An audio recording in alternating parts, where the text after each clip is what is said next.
Saya beri contoh ya betapa pentingnya mindset ya, cara berpikir. Orang itu menjadi kikir itu karena nganggap hidup itu lama dan uang itu penting. Kalau zaman Nabi itu sederhana kalau melihat hidup. Pernah suatu saat Nabi itu punya jatah makan. Karena Nabi itu hidupnya juga pas-pasan. Jadi Nabi itu unik. Beliau di satu sisi kaya raya, bisa ngurmat Abu Hurairah, Ammar, Suhaib. Ashabu Sufa itu dirawat Nabi semua. Itu kan kaya, bisa merawat sekian orang. Tapi di sisi yang lain untuk pribadinya beliau miskin. Kadang nggak bisa makan hari itu. Tapi di saat yang sama bisa merawat Ahlus Sufa. Jadi keliru kalau orang hanya cerita Nabi itu miskin, untuk makan dirinya aja susah.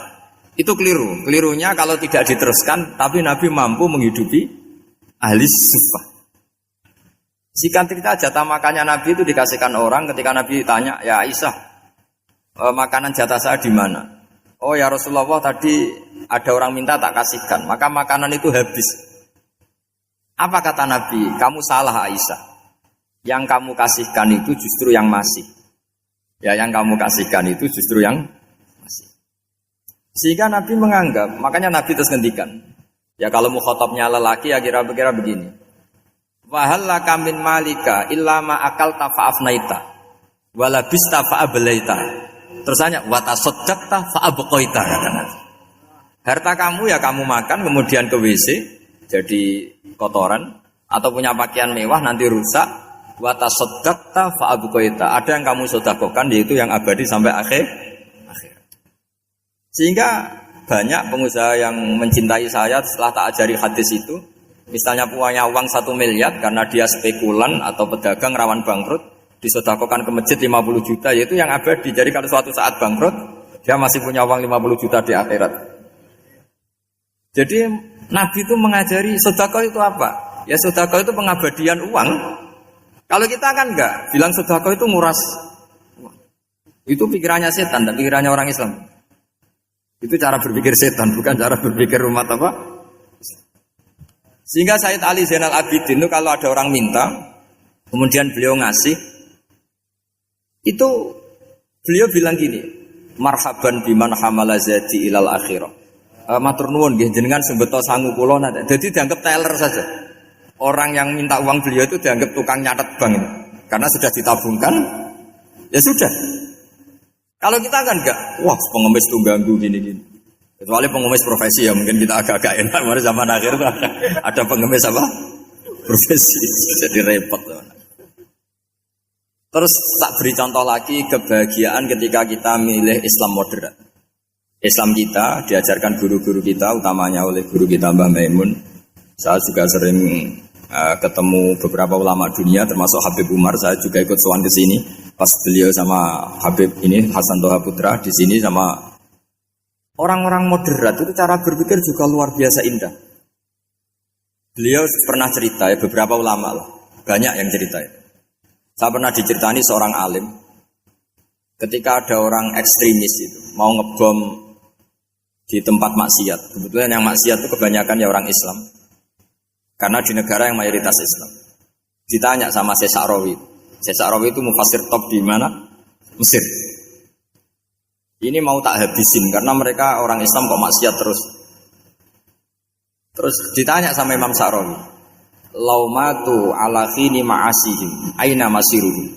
Kalau mereka mati dalam keadaan maksiat, mereka kemana? Ya ilan nar, mereka pasti masuk neraka. Terus ditanya sama Imam Sa'rawi, wahal masiruhum ilan nar muradun nabi amla. Punya umat maksiat kemudian mati masuk neraka, itu yang diinginkan Nabi apa enggak? Ya tidak aja. Ya sudah, enggak usah dibom, ditunggu tobatnya kata. Karena kalau mati dalam keadaan itu ke neraka dan itu tidak yang diinginkan Rasulullah Sallallahu Alaihi Wasallam. Terus ekstremis ini menjadi tobat, tidak berpikir ekstremis mas. Jadi orang itu harus berpikir mindset yang baik. Meskipun kadang berpikir baik itu ya agak-agak kacau. Ada seorang wali Majnun itu kalau berdoa agak kacau, tapi nggak bisa dibantah. Masyhur itu doa itu. Ini sekaligus ijazah, tapi kalau sebelum wali nggak boleh. Itu datang ke makamnya Rasulullah SAW. Terus doanya itu begini, ya Allah sekarang terserah engkau. Ya Allah, sekarang terserah engkau. Jika saya kamu jadikan orang soleh, jika saya engkau jadikan orang soleh, maka surra habibuk, maka kekasihmu ini senang. Yang susah musuhmu yaitu setan. Tapi kalau engkau menjadikan saya orang fasik, maka yang susah kekasihmu, yang senang musuhmu. Jangan punya dua pilihan itu. Wah, itu kan doa tapi kayak teror itu. Ya, jadi berdoa di Raudhah. Wah, itu pasti mandi itu karena agak-agak maksa Tuhan itu. Ya Allah, engkau punya dua pilihan. Jika saya jadi orang soleh, maka kekasihmu ini senang. Musuhmu yang susah yaitu setan. Tapi jika saya jadi orang fasik, maka musuhmu yang senang, kekasihmu yang susah. Mohon terserah jenengan, mau menyenangkan kekasihmu, apa menyenangkan musuhmu? Kira-kira gimana? Kalau tertarik boleh doa itu dipraktekkan. Tapi kayaknya kalau copy paste itu gak keren, apa? Jadi dulu orang itu muamalah sama Allah dan Rasul itu rileks. Rileks itu nyaman karena ya tadi qul bi fadlillah wa bi rahmati fa bidzalika falyafrah. Sehingga Imam Izzuddin bin Abdissalam itu ngendikan innal ladzina yarmunal muhsanatil ghafilat. Di antara kebaikannya ibu-ibu atau mbak-mbak ini harus berstatus ghafilat. Perempuan-perempuan pelupa. Ghafilat itu pelupa. Pelupa dari kenikmatan maksiat sehingga mereka dengan taat. Misalnya ada ibu-ibu atau mbak-mbak atau juga bapak-bapak tahajud, kemudian nyaman dengan tahajud itu. Kira-kira terbersit enggak ingin maksiat? Enggak kan, karena sudah nyaman dengan tahajud, dengan taat. Maka dibutuhkan kenyamanan dalam beribadah. Sebab itu ala bidzikrillahi tatmainnul qulub. Makanya saya termasuk kiai yang setiap ngaji itu happy, seneng. Karena ini untuk kampanye, seneng dengan ngaji, dengan taat itu sudah luar biasa. Kayak apa kalau mereka senengnya kalau nunggu melakukan maksiat. Jadi termasuk bentuk perlawanan kita terhadap maksiat adalah usahakan kamu tuh sebahagia, seneng dengan taat. Istiqnas billah, mu'anasah billah, farah billah, itmi'nan tumakninah billah. Sehingga ini mencukupkan kita tidak berkebutuhan maksiat. Meskipun kita ya manusia, pasti suatu saat atau sudah pernah maksiat. Serasa diceritakan lah, ini gue semesti gitu. Lah orang-orang dulu itu orang yang sukses mengelola bahagia ma'allah wa billah walillah. Jika wali-wali dulu itu jadi wali itu tidak mesti karena ibadahnya banyak, itu enggak. Mereka orang yang ibadahnya itu biasa. Biasa-biasa sekali. Ulama-ulama dulu ibadahnya biasa sekali. Tapi qulubuhum ma'allah, hatinya itu ma'allah. Itu ada seorang wali itu jadi wali terus. Umar bin Abdul Aziz yang dikenal khamisul khulafa. Khamisul khulafa. Di luar khulafa ar-rasyidin 4, di antara yang soleh adalah siapa? Umar bin Abdul Aziz. Itu ketika mau meninggal, itu senangnya bukan main. Itu semuanya nangis, beliau senang. Terus tanya, kenapa kamu senang? Memangnya saya kalau mati itu kemana? Ila khairi madhubin ilah, kezat terbaik. Dibang urip mbek kowe bulet atau mbek arhamur rahimin ya. Yaitu Allah Subhanahu. Jalaluddin Ar-Rumi ketika mau meninggal itu muridnya nangis semua, beliau marah. Kamu harusnya pesta karena saya mau ketemu kekasih saya, malah kamu tangisi, goblok sekali kamu katanya. Jadi orang-orang dulu itu luar biasa. Karena tadi mereka tidak ingin ketemu Allah itu dianggap problem. Harus sesuatu yang membahagiakan. Makanya wali-wali itu kalau berdoa begini. Wa khairu ayyami yauman alqa fi, dan jadikan hari terbaikku adalah hari ketika saya ketemu engkau ya Allah. Pernah dengar doa itu? Wa khairu ayyami yauman alqa fi, dan hari terbaikku adalah hari saat ketemu engkau. Aman kan enggak? Apa mati ku wedi. Saya tidak tahu wedi dosa apa wedi Israel apa wedi malaikat siapa? Mungkar nakir. Sebenarnya tidak perlu seperti itu. Karena cara pandang Nabi itu ini bisa dipraktekkan. Kalau kamu orang baik, mati artinya apa? Ya baik. Karena husnul khotimah. Kalau kamu orang yang buruk, itu kata Nabi, anggap saja mati itu akhir dari keburukan kamu. Nah, kowe urip terus malah maksiat terus. Maka Nabi itu kalau ngajari kita berdoa gini, Allahumma ij'alil hayata ziyadatan li fi kulli khairin wal mauta rohatan li min kulli syarrin. Ya Allah, kalau saya hidup ya anggap saja ziyadah fi kulli khairin, berpotensi nambahi kebaikan. Kalau saya mati anggap saja ini akhir dari segala keburukan. Maka saya berkali-kali guyon. Makanya tradisi ulama-ulama NU, ulama-ulama pesantren, ya ada hanya NU, pokoknya ulama-ulama alim. Itu kalau ada orang mati, orang nakal gitu mati, ini saya gitu. Itu hadirin mesti gak terima. Wah, piye nang ndi wong nakal. Tapi dipaksa sama kiainya, saya gitu. Lama-lama dipaksa. Saya gitu. Padahal ning atine kiai wis ra iso maksiat meneh wis saya gitu. Karena dengan mati berarti saya sudah tidak bisa maksiat lagi. Jadi Nabi melihat hidup dan mati itu segampang itu. Kalau al-hayata ziyadatan li fi kulli khairin wal mauta rohatan li min kulli syarr. Coba kita ke depan itu kan ada potensi zina, potensi korupsi, potensi maksiat.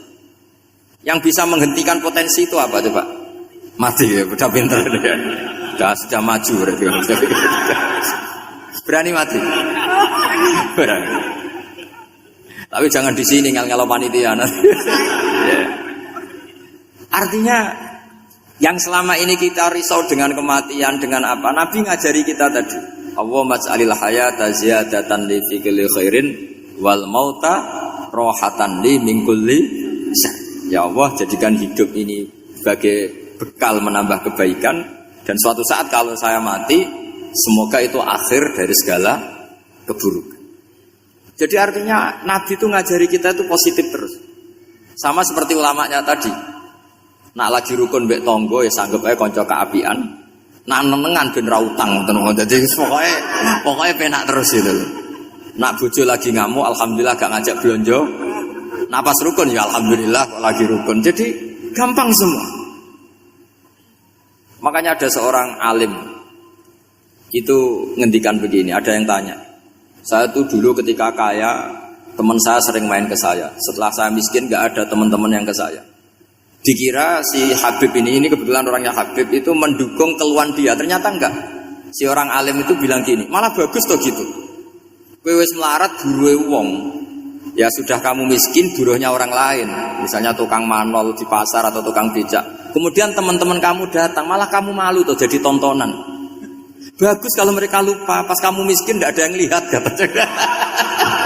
Jadi apa ya, dianggap enteng saja itu. Akhirnya orang ini nggak jadi ngeluh. Selama ini kan kita ngeluh ya, ketika miskin teman-teman nggak datang. Coba kalau mereka datang pas kamu buruh bikin foto di orang lain, mantan bos buruh, malu nggak? Milih datang apa enggak? Enggak lah, sudah bener itu. Jadi ulama dulu itu makanya sering baca biar tahu solusi hidup. Jadi ulama dulu itu gampang sekali melihat kehidupan itu, gampang sekali, indah, gampang. Sekarang tuh enggak. Orang itu cara berpikir nuruti nafsu, itu yang bahaya. Makanya Quran kritik ara'aita man ittakhadha ilahahu hawa. Orang yang cara berpikir itu nuruti hawa nafsu. Kalau zaman Nabi, zaman sahabat, zaman ulama itu enggak seperti itu. Sehingga cara berpikir itu mudah. Makanya kata Nabi, absyiru ya ma'syarul muslimin, kata. Kamu harus senang ya ma'syarul muslimin. Allah sekarang buka pintu langit yang sebelumnya enggak pernah dibuka. Dan Allah yubahi bikum malaikatah, dan Allah membanggakan kamu kepada para malaikat. Kenapa? Umatnya Muhammad, umatnya Rasulullah Muhammad SAW, itu kalau sampean kepengen mati setiap saat itu baik, itu resepnya gampang kata Nabi. Addu faridotan wantadzoru ukhra. Jadi Allah memberitahu, ya Muhammad, umatmu itu luar biasa. Jadi misalnya tadi kita sholat subuh, ditanya, Bahak kamu sekarang ngapain? Nunggu sholat duhur ya. Setelah sholat duhur ditanya lagi nunggu apa asar. Sehingga pamangkana hijratuhu ila Allah wa rasulih fa hijratuhu ila Allah. Jadi kalau ya sudah ini tak ijazahkan, kalau setelah sholat subuh nunggu apa? Duhur. Setelah duhur nunggu. Sehingga ketika kita mati itu statusnya penunggu sholat. Tapi kamu kan enggak miskin, kenapa? Penunggu kaya. Ya itu enggak masuk surga itu. Penunggu kemapanan. Berarti kan menunggu sesuatu yang seleranya nafsu. Beda kalau penunggu sholat. Berarti kamu di dunia menunggu ritual ibadah. Maka di antara ijazahnya Nabi apa? Addu faridotan wantazuru ukhra. Melakukan satu fardu, kemudian kita menunggu tugas berikutnya. Jadi niati saja setelah subuh nunggu apa? Duhur. Setelah duhur, meskipun kita di perapatan, apa? Nunggu asar. Tapi ya asar betul, jangan nunggu tok pas asar enggak. Jadi sebetulnya umat ini gampang sekali. Jadi di antara kebanggaan Allah, yubahi itu Allah bangga dengan malaikatnya adalah umat ini adalah addu faridotan wantazoru ukhra, melakukan satu fardu kemudian menunggu fardu yang lain. Dari mengkhidmati kampus, ingin mengkhidmati masyarakat, dari satu masyarakat lokal Semarang menjadi sampai sekarang sampai Banjarmasin, Unisula mau bikin kampus di sana terus gitu. Dari satu tugas ke tugas yang lain. Makanya Islam diajarkan setelah satu tugas selesai faida faruh tafan sok. Jadi sehingga hidup kita itu dinamis, dari satu kebaikan menunggu kebaikan lain, dari satu kebaikan menunggu, sehingga hidup kita ngapain? Nunggu satu kebaikan. Ini sudah masuk faman kanat hijratuhu ilallahi wa rasulih fa hijratuhu ilallahi wa rasulih. Sehingga bayangkan kalau kita direkam Allah, Gusti kula ampun mati nak dereng sugih. Wis melarat puluhan tahun, sakit, nunggu sesuatu sing sifatnya nafsu, kepengin sugih. Sugih tok aja cukup. Tahu buruhno wong sing tahu ngenyendekne lho, itu kan urung-urung wis dendam. Saya belum mau mati sebelum kaya dan buruhkan orang yang pernah melecehkan saya. Wis ngono akhirnya mati urung sugih. Berarti wis fakir matine hasud. Mau itu ngenes dunia akhirat kan kira-kira saya. Kamu santai aja kalau fakir berarti meringankan hisab karena ada banyak harta. Yang mau dihisab apanya? Enggak punya apa-apa. Jadi saya mohon sekali ya, Islam itu mengawal kebahagiaan. Sebab itu sampai bahagia itu menjadi perintah Islam, kul bi fadlillah wa bi rahmati fa bidzalika falyafrahu. Karena dengan bahagia bi taat diharapkan orang Islam itu tidak bahagia atau cari kesenangan lewat jalur apa maksiat. Sehingga ciri utama wali apa? Ala inna auliya Allahi la khaufun alaihim wa lahum yahzanun.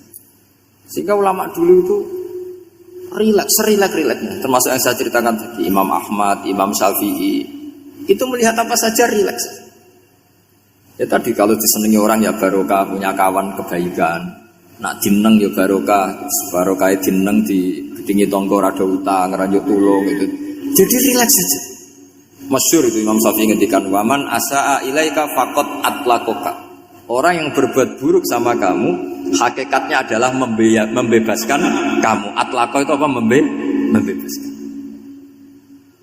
Enak gak jadi hidup gitu? Kalau kamu kan enggak, kok gedeng aku salahku apa? Malah kamu ujub tuh, orang kok gak tahu salahnya. Kamu jadi suami, istrinya ngomel, kurang apa saya sebagai suami? Ya kurang banyak, enggak ganteng, enggak kaya, enggak ini. Malah kalau diterangkan malah parah toh. Ya sudah rileks saja. Kalau dia ngomel ya tadi alhamdulillah dapat pahala tanpa apa? Biaya. Terus ngomel kan butuh energi, paling yang tidak kuat 3 jam. Nanti juga berhenti apa? Sendiri. Terus ambil nilai positifnya. Misalnya ngomel sama suaminya, bagus lah. Kalau ngomel sama tetangga malah kayak apa gitu aja udah. Jadi ulama dulu itu gampang sekali melihat hidup. Rasulullah ya gitu, melihat hidup tuh gampang saja. Ketika tanya, ya Aisyah apa ada sarapan? Tidak ada ya Rasulullah, ya sudah saya tak puasa. Jadi enteng saja. Kadang-kadang beliau ingin puasa, ya puasa sunat, ada sarapan nggak jadi puasa. Rileks. Nabi itu rileks. Kalau ngajari kebaikan juga rileks. Nah sekarang itu banyak orang yang karena mungkin kurang baca, Islam itu kayak menjadi aturan yang bengis, yang repot, yang mengekang. Itu tidak seperti itu. Yuridu wa bikumul yusra wala yuridu bikumul usra. Allah menghendaki agama ini mudah. Sehingga ada sahabat di Mami Mu'ad itu baca Baqarah.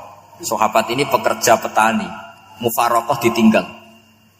Ketika Mu'ad lapor, ya Rasulullah ini ada orang munafik, tengah-tengah sholat mufaraqah saya ditinggal. Yang disalahin itu tidak yang tinggal tapi Mu'ad. Afattanun anta ya Mu'ad, kamu itu tukang fitnah. Masa ngimami petani pakai surat Baqarah? Jadi yang disalahkan ini imamnya. Kalau kamu jadi imam, sholatnya ya yang cepat. Makanya terus banyak orang kecepatan karena tadi. Jadi Nabi itu enteng sekali. Jadi apa ya? Nabi itu beda dengan yang kita bayangkan beda. Nabi pernah ngaji di masjid, kemudian ada tetangga lewat pakai cangkul ke kebun. Semua sahabat gerutu. Ini orang tidak benar. Ada Nabi ngaji ditinggal saja ke kebun, tidak ikut ngaji.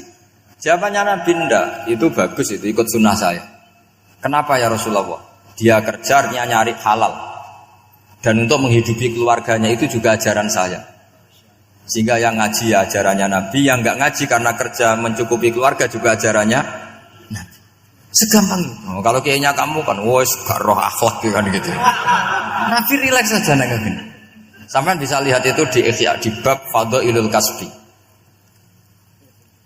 Makanya ini penting sekali supaya orang itu berpikir Islam atau mendakwahkan Islam itu berdasar sanad ya yang muttasil yang pernah dilakukan Rasulullah sallallahu alaihi wasallam. Semoga barokah. Assalamualaikum warahmatullahi wabarakatuh.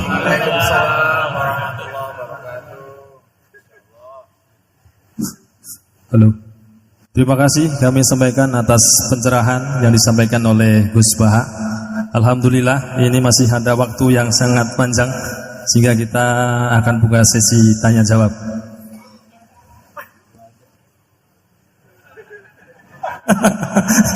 Hanya 2 penanya. Monggo siapa yang mau nanya? Kang Mujib. Ibu? Ibu 1. Ya, monggo. 2 saja. Monggo.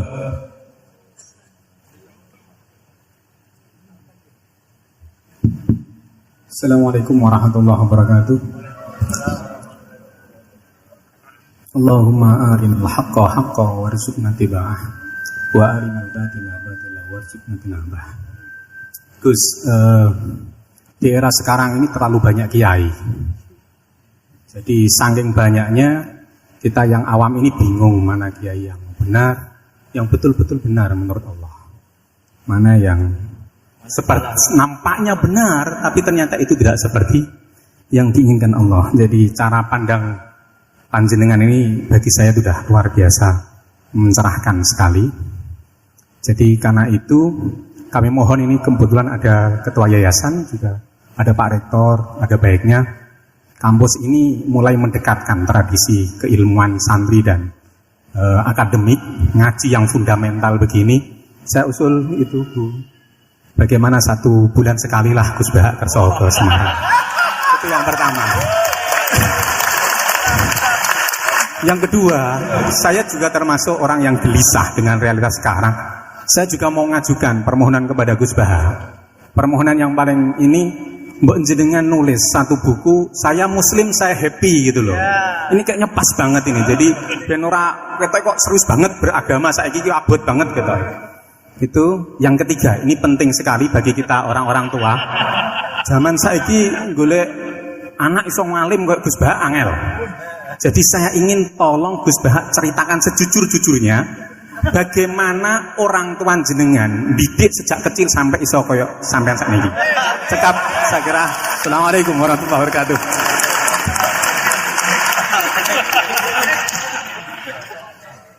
Yang kedua, monggo. Mohon dibantu mic. Assalamualaikum warahmatullahi wabarakatuh. Gus Baha, kula badhe tanglet. Jangan kayak ini ya.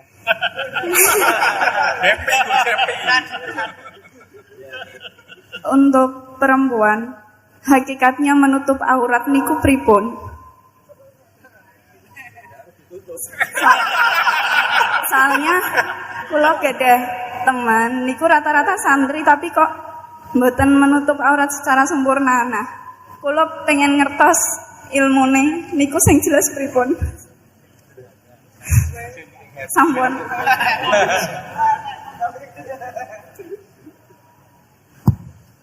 Ini sudah normal ya, pakai ini aja.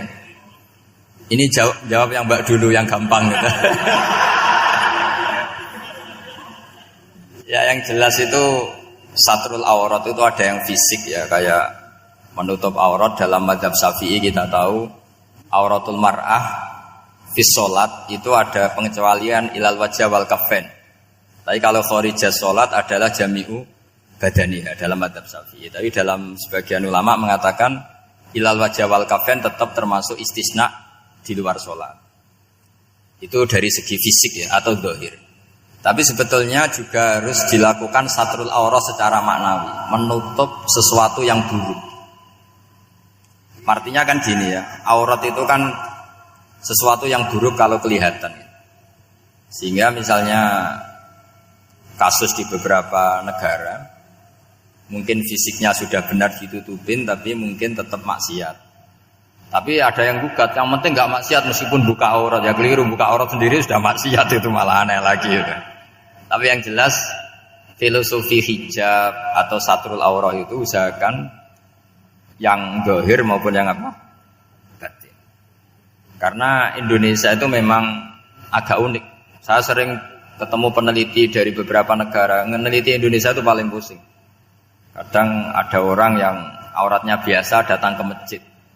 Itu kan bingungkan malaikat, mau ditulis dosa itu ke masjid, mau ditulis taat itu buka aurat. Tidak tahu hitung-hitungannya gimana nanti. Tapi memang ya sudah seperti itu. Yang jelas standar aurat ya kita tutupin sesuai standar madzhab Syafi'i maupun mengikuti yang tidak apa Syafi'i. Tapi filosofinya juga harus kita ikutin. Jadi dua-duanya harus kita ikutin. Sebagai perintah, bukan sebagai syarat. Itu beda loh, perintah sama syarat itu. Sebagai perintah, bukan sebagai syarat. Kalau sebagai syarat itu begini. Syaratnya orang Islam tuh harus nutupi aurat begini-begini. Nanti kalau yang enggak gitu dianggap tidak Islam, itu menjadi ekstrim. Tapi kalau sifatnya perintah, ya perintah saja.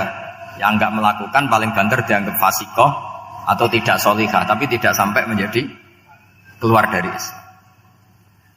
Ya jadi gitu ya. Jadi karena apa ya? Ya sudah seperti itu. Obsesi kita tentu ingin kesolehan. Ingin kesolehan sebagai perintah, saya ulang lagi. Jangan biasakan kalau ada aturan itu sebagai syarat. Misalnya gini, kowe nak ora alim ra anakku, itu bahaya. Mosok ora alim terus ora anakku, karena rata-rata orang itu udah alim gitu. Nanti terputus dari bapaknya semua. Tapi hanya sifatnya perintah. Perintahnya seorang bapak ke kita supaya alim. Makanya ulama mengatakan perintahnya Allah. Perintah itu lebih rileks daripada disebut syarat. Karena syarat sekali nggak memenuhi menjadi ndak. Makanya Sayyid Muhammad kalau ngarang kitab sering wajibat itu lebih ringan ketimbang apa? Syarat. Jadi beda kalau dalam filosofi ilmu. Jadi gampang perintah. Tentu yang nggak melakukan perintah itu ya kurang baik, tapi tidak sampai keluar dari apa? Islam. Karena perilaku kesolehan itu perintah, bukan syarat.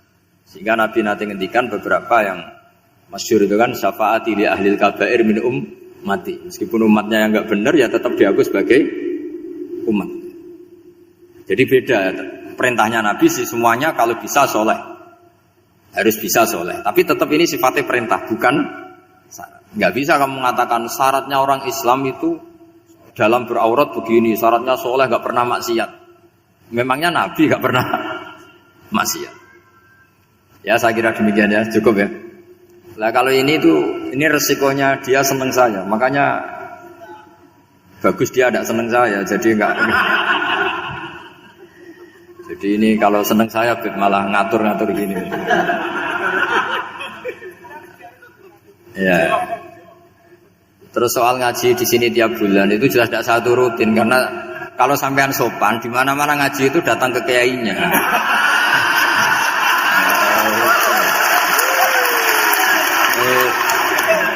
Itu kalau Imam Malik ada pertanyaan kayak Anda dimarahin. Al ilmu yu'ta la ya'ti.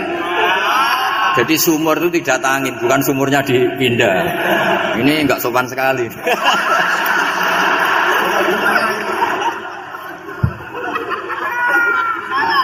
Terus menyangkut orang tua, kenapa saya alim? Itu juga enggak boleh dijawab. Rata-rata orang itu udah alim, masa orang tua seluruh Indonesia salah?